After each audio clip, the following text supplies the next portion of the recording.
everybody. Welcome to Mother Knows Best. This is the first episode, and this episode I wanted to highlight femininity and this new soft life movement that Black women are now embracing, which I truly think is a wonderful thing, because any woman that's truly feminine in her energy knows that this is a 24/7 reality for us. So to see other women embracing so readily that soft life movement is beautiful.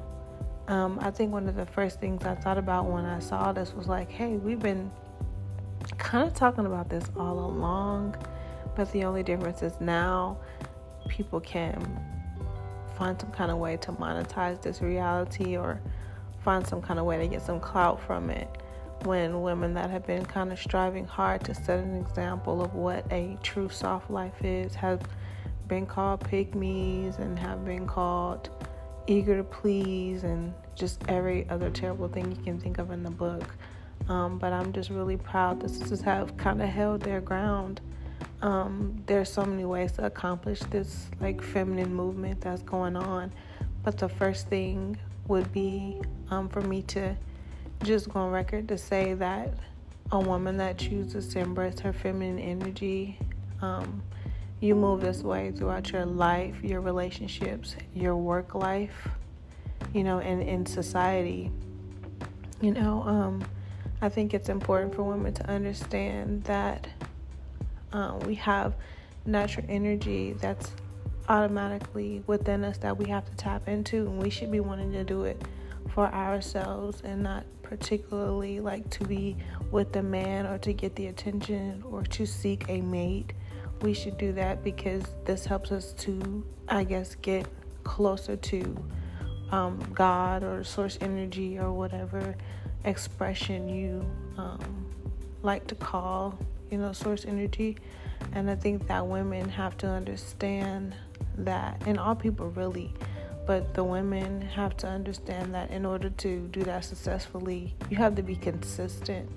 I would say for me, it's been a journey of understanding myself, seeking knowledge of self, and then what I've learned, passing it on to other women. Just being a mother, it kind of puts you in the energy of nurturing and adding to, accentuating, and making things better.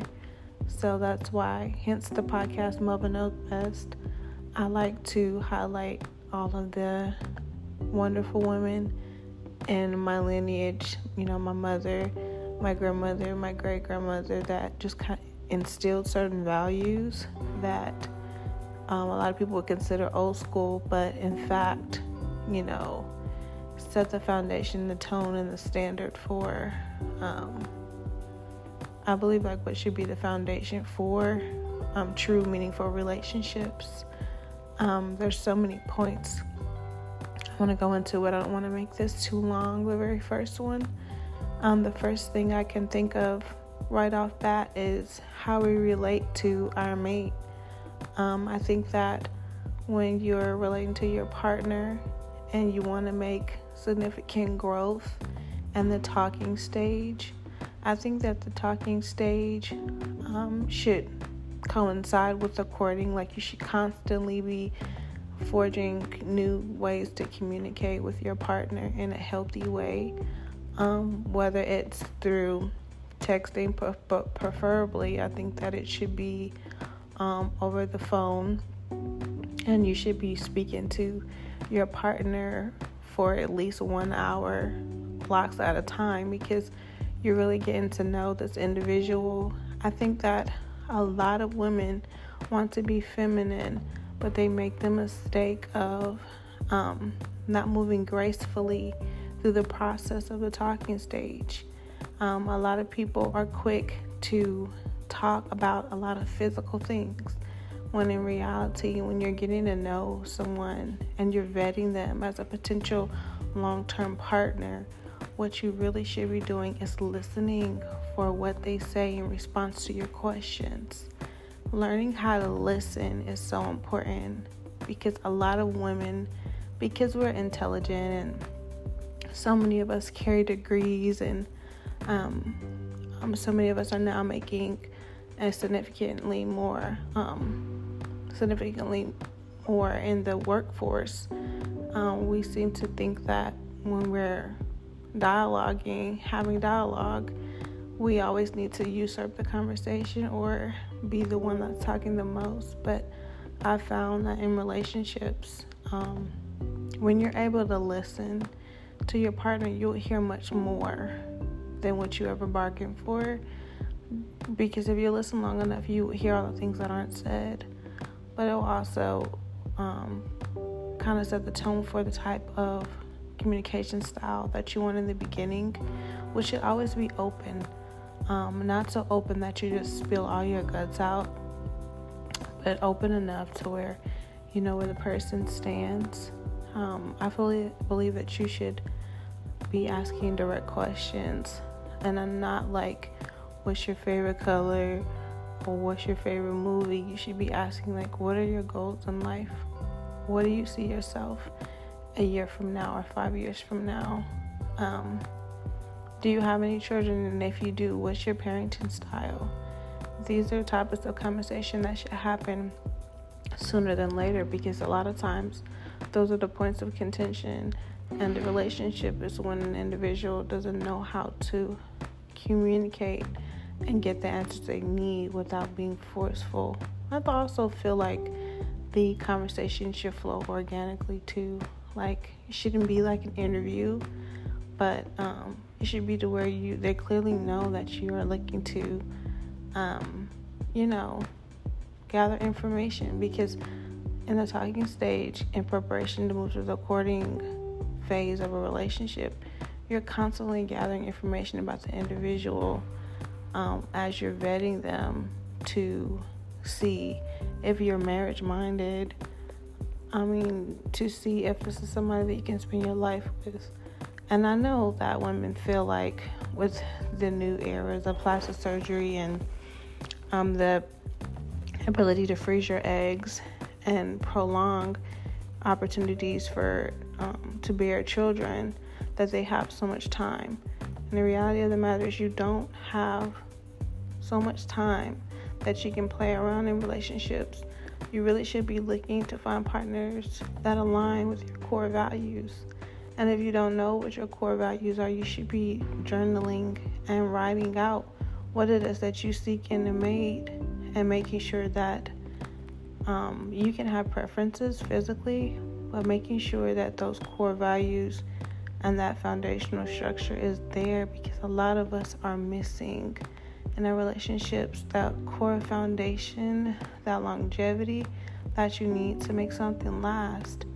And like, you're wondering why your relationships are not lasting, but you are not looking and digging deeper within yourself and within your partners. And I too have been guilty of that, but it's so important to understand that in order to be fulfilled in a relationship, you have to be fulfilled within yourself. So before you would even go into the talking stage or the courting stage with someone, you should take some time. I think ideally 3 to 6 months, where in between long-term relationships, honestly, a year would not hurt, to where you are taking the time to journal, you're meditating, you're connecting spiritually with God or whatever it is you believe in, that is positive, and you're fortifying your energy, because vetting and going through the process of courting and talking to someone is work. It's a beautiful type of work, because it's everlasting, when you find someone that's your forever person, but it is work. So if you don't have the emotional bandwidth to do that, you got to be real with yourself as well. Because I feel like what you don't want to do is come into something and like half-ass it. And I think that a lot of people aren't willing to say that they're not willing to put that 100% in, because in the beginning, some people believe that you should taper, like you should put 25 and then 50 and then 100. But if that's the way that it was supposed to be, then how can an individual truly know like who you are? and your strengths and weaknesses, because you ideally want to find those out before something bad happens. And a lot of people wait till something bad happens to determine how they feel about a person, which is backwards. We should be seeing each other in our natural element. It doesn't financially, the financial part is a preference, but even if the financial part isn't present, your partner should be taking you to have an experience, whether it's a date or taking you to the park or taking you to the gym or working out together. You should be having experiences, because when you have experiences together, you get to know each other. You're not going to get to see like the person's mannerisms, how they respond to conflict, what they think about the world, unless they take you out with them. So if a partner that you're vetting never wants to even attempt to take you out to experience anything, that would be a red flag. You don't want to have your time wasted. And it's not about money, it's about being creative. And when somebody is like forthright and looking to bring you into their life and spend time with you that they don't have to spend, that's always a good sign that their interest is there. Because honestly, a lot of women are vetting partners that don't even want them, want to be in a relationship. A lot of times they're vetting partners that are only looking for the sexual side of it. And if that's the case, and that's not what you're looking for, you kind of need to let that be known in the beginning. Because when you see a person's actions not aligning with what you're looking for, that's when you need to cut it off before you become disappointed.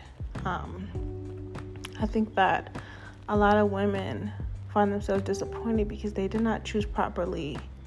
And in them not choosing properly, now everyone is to blame. We have to be really careful about the energy we put out into the world. I think that prayer works. And I think that the energy that you manifest in your thoughts also manifests in your life. You can literally change your life around in 30 days or less. But you have to be serious about it, and you have to have an inclination that whatever is for you, you'll receive it. And you have to value and know your worth. A lot of us are so caught up in the physicality of things that we don't understand that our worth has nothing to do with the physical. The physical is only an expression of what we have going on inside. Like if your mind is all over the place and your room is messy because your mind's all over the place.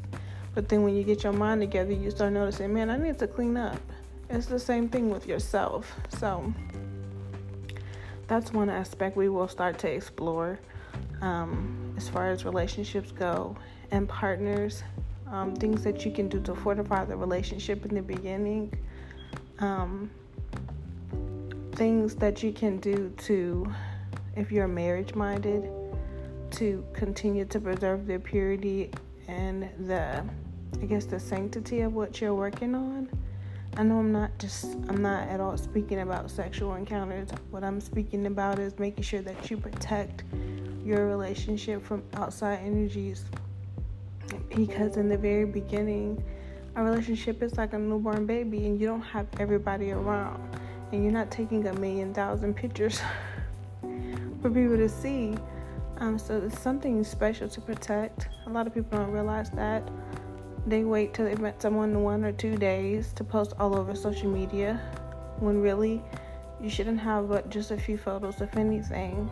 And this should be a few months into the relationship when things are more solidified. And then when you have more imagery, it would probably be after the marriage. So there's so many things that we do that are all wrong, that I really want to help women be able to understand the potential that they have in experiencing healthy love and just getting what they deserve in life. I also want to have a portion where I speak about single moms. I think this is very important because there are a lot of single moms that don't know how to properly date, how to protect themselves or their children from disappointment, and how to gauge if a man is all in or not. These are things that I want to talk about. at some point when I get around to talking about narcissistic parenting, how it affects how we view ourselves and our relationships and our relationship with our children, and how to start to manifest better energy in the people around us and heal those mother and father wounds. It's just the beginning, but thank y'all so much for listening, and I can't wait for you to tune into more episodes of Mother Knows Best. Take care of yourself, and thanks so much. Goodbye.